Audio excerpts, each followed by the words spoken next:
Okay, welcome to Swell Academy, brought to you by Mr. Math. Today we're going to be looking at one-step equations, focusing on mainly multiplication and division here. We've done a video previously about addition, subtraction. I wanted to do it separately so we could kind of focus on a few things. Just like the last presentation, we kind of took a look at, okay, what are we doing here when we're solving for an unknown variable, right? When we're solving for an unknown here, we're working with algebra. And basically we're looking, when we're dealing with multiplication, we're dealing with grouping. So when we look at that grouping, it's basically two groups of what are going to give me 8. And if we're looking at that, one way to do that is to divide up 8 into two groups, right? And if we're doing that, and we're doing that evenly, I'm going to use these positive as markers because we're dealing with positive numbers here. Basically, we have two groups of 4. So basically, 2 times 4 is what's going to give me the 8. Now, what did we do there?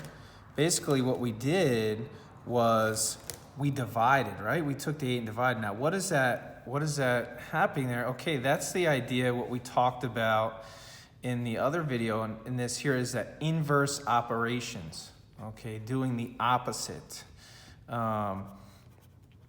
Meaning if you during multiplication or you're having a problem or equation in which the letter or variable is being multiplied, you're going to do the opposite and you're going to divide.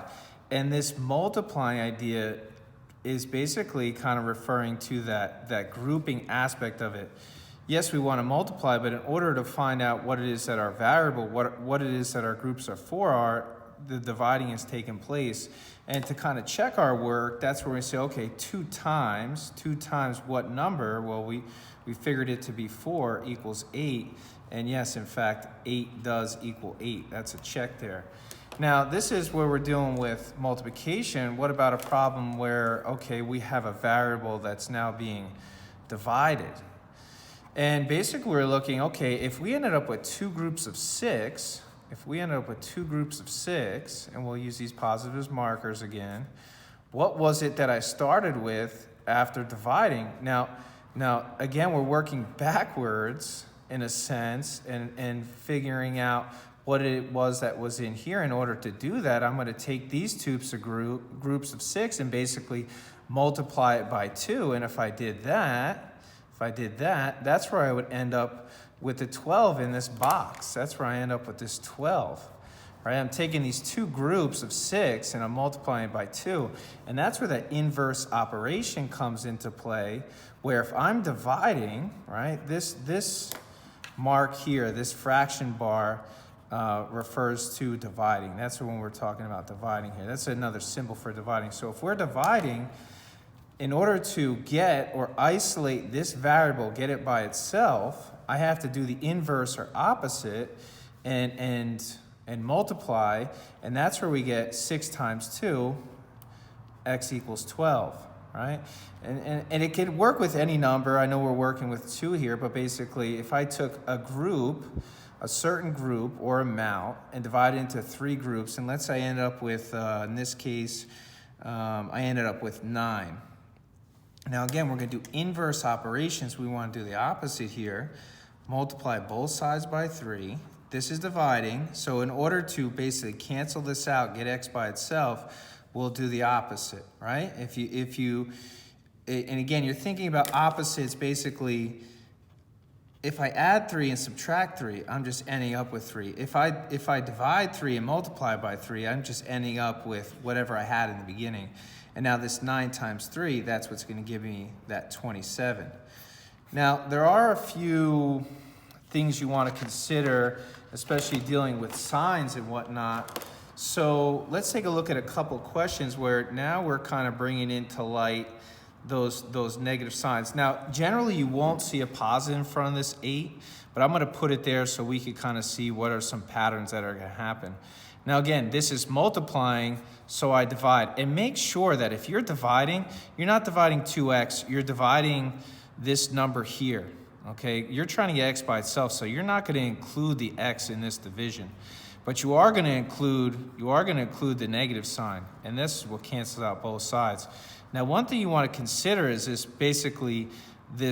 chart that's telling us two groups of what equals positive 8. So, and if you have the negative in front, basically we're saying two groups of negative 4, and the negative version of these, right, because there's a negative in front here, is going to give us a positive 8. And basically what ends up happening is we had two groups of negative 4.